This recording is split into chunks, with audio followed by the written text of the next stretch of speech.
Bonjour à tous et à toutes. Aujourd'hui, c'est plus un jour où je continue mon parcours à parler le français et je m'enregistre presque tous les jours pour améliorer mon français et pour euh, me regarder après et me corriger de quelques aspects de vocab, des verbes, des mots que j'oublie et que je peux m'améliorer.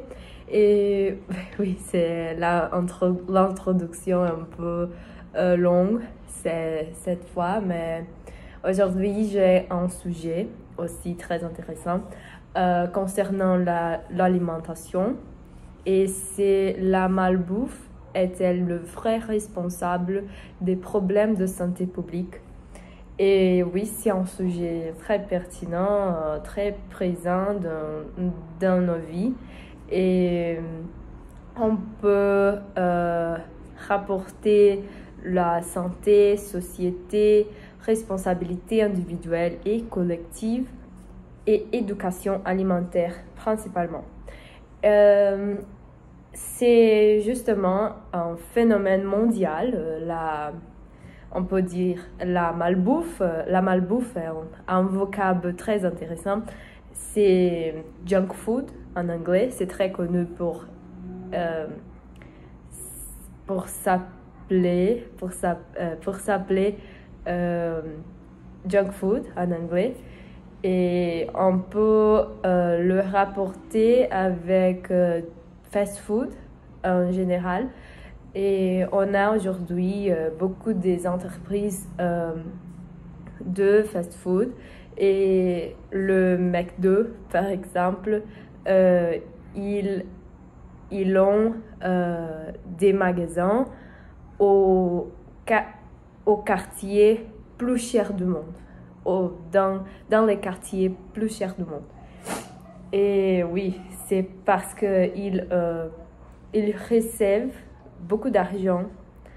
Ils reçoivent beaucoup d'argent de tout le monde. Parce que tous les jours, à mon pays, par exemple, je vois comment je peux dire, est-ce que c'est fil? Non, c'est pas fil. Mais je vois une grande queue à l'avant de McDo pour avoir un hamburger. Attends, j'ai oublié comment se dire ça, mais oui, c'est ça. Un burger.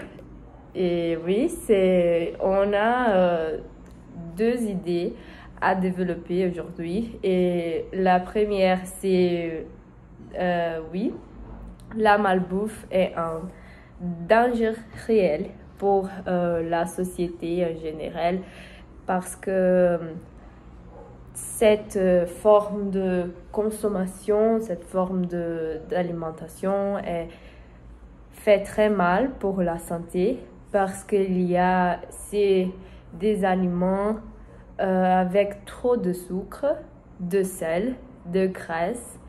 De graisse, c'est comme le fat en anglais. Et oui, ça, comment je peux dire ça? De façon que ça peut résulter. Est-ce que c'est ça? Je ne sais pas, j'ai mon traducteur ouvert ici, mais ça peut, je ne sais pas, je pense que c'est résulté. Ça peut résulter en obésité, diabète, maladies cardiovasculaires principalement. Au mon pays, je pense que c'est un des premières formes de mort aujourd'hui.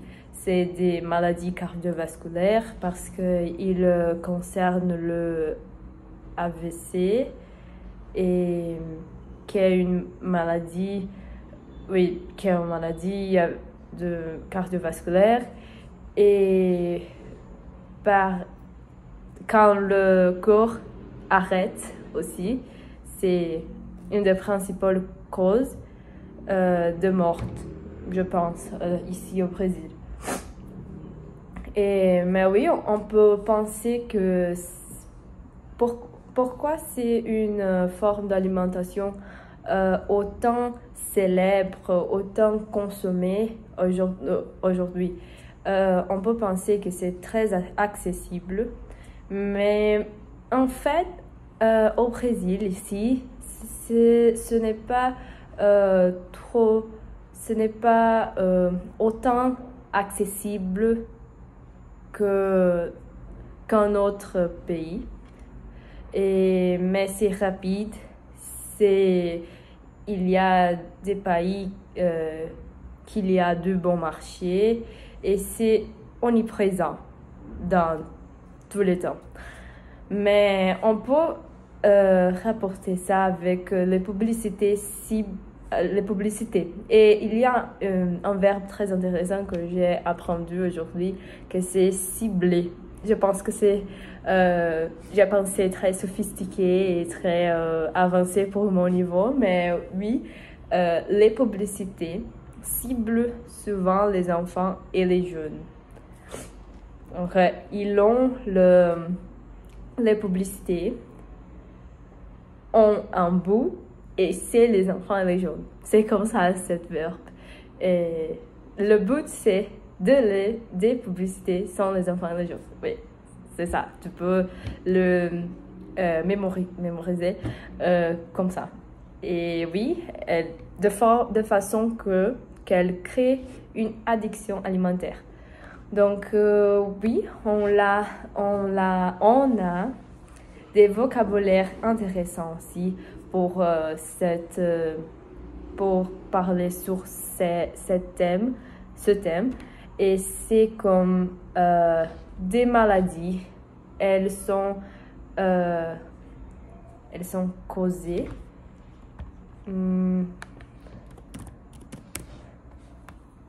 Elles sont causées par la surconsommation de cette malbouffe, de cette adoption de la malbouffe dans le quotidien. Et on peut parler aussi que ces aliments sont des aliments ultra transformés. C'est autre vocable très intéressant. Et oui, l'addiction au sucre, au gras, la culture de fast-food. Oui, et c'est tout des vocabulaires très intéressants pour parler dans l'examen principalement. Moi, je pense que je ferai l'examen DELF B1 en juin, au début de juin. Et je pense que je n'ai pas eu... je n'ai pas besoin de faire une présentation et aussi présentation complexe. Je dois juste parler avec le évaluateur. Mais justement, c'est vocabulaire utile pour savoir. Et oui, on a la continuation de la pensée sur le thème. Et c'est que la malbouffe n'est pas la seule responsable, la malbouffe, pour ces problèmes-là. On a un manque d'éducation nutritionnelle et ça joue un rôle très négatif, le manque, sur les ados et sur les enfants. J'ai vu récemment un documentaire sur les adoptions alimentaires des ados au Brésil, et c'est les ados plus pauvres du Brésil. Et oui, c'est très triste de savoir leur réalité, parce que il y a une partie du documentaire qu'ils sont présentés des malbouffes comme comment je peux dire ça, c'est je ne sais pas comment ça dire en français, mais c'est chips, c'est de chips et des marques de chips, et il y a aussi des fruits et légumes. Ils sont tout présentés pour ces ados, et ils ne